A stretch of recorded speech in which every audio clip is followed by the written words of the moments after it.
We're now in for our speaker of the day is Julie going to give us a classification talk. Okay. First, I just want to say that I really like the way we're doing this. We're holding the way we're having the live meetings. I think we get to know each other better this way. And I think, I don't know how you're planning on holding the next few meetings, George, but I think it would be great to hear everyone's classification speech. And I know a few of us have put on the video meetings. We've done our classification speeches on those, but it's just not the same as like this, where at the end, maybe I can answer questions if anyone has questions. So I'll go ahead and start. I was born in Salt Lake City. I grew up in Oregon, and I raised my kids in Alaska. I raised them in a small town of 500 on Prince of Wales Island. That was in Thorn Bay. There was no Rotary Club on Prince of Wales Island. And the first time I'd ever heard of Rotary was when I moved to Ketchikan just 6 years ago. And growing up, I remember my mom, I remember her telling me about when she was young and struggling with polio. She remembers her mother putting strips of fabric dipped in boiling water, type of salve, on her legs and how painful that was. And she had no idea what Rotary was until I joined a Rotary Club. And she didn't know about Rotary's polio until I told her about my Rotary Club, which was kind of cool because then she approved of me going. She had to critique most of what I got into. I have two children. They're 33 and 34 years old.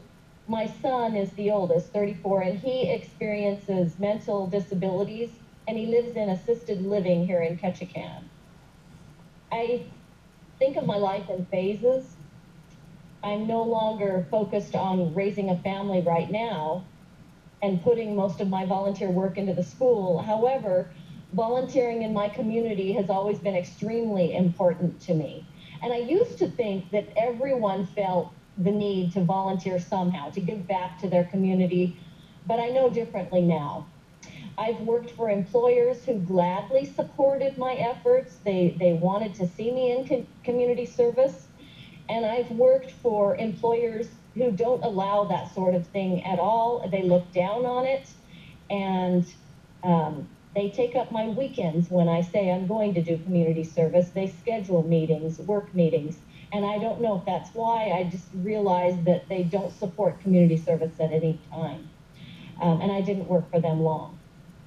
I'm currently working as the executive director for the Ketchikan Chamber of Commerce, so I actually get paid to carry out community service. I love my job, so I don't really count it as a 40-hour week position. I'm kind of married to my job. I guess you could say a workaholic. I never really known the meaning of that word because it's got a negative connotation, I think sometimes nowadays. I know how to play, and I know how to relax, so I get away for a vacation every once in a while. But like today, I scheduled a couple meetings in my office on Saturday, right after our meeting. Not right after, but this afternoon. I've found that I'm a more content and happy person if I'm volunteering in my community. It makes me feel good knowing that I'm contributing to a better quality of life for those around me. And now I'm just going to tell you about some volunteer positions I've been in, and I think that will probably tell you more about me than a lot of things. I've volunteered for the local Parent-Teacher Association for 14 years, and as you might have guessed, those were the years my kids were going through school. I've been a speaker for the International Christian Women's Club Association, where I was able to travel, but I didn't want to spend overnight, so I traveled between Oregon and Washington speaking for them. I have been a board member of Key Coalition of Alaska, and that is a group of people who advocate for people with disabilities.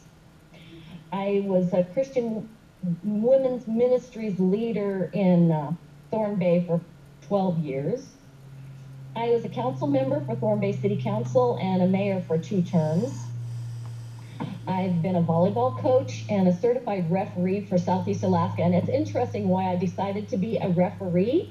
I decided I wanted to see Southeast Alaska, and the Alaska Association of Student Activities will pay you to travel if you're a certified referee, because that's really a job not a whole lot of people want.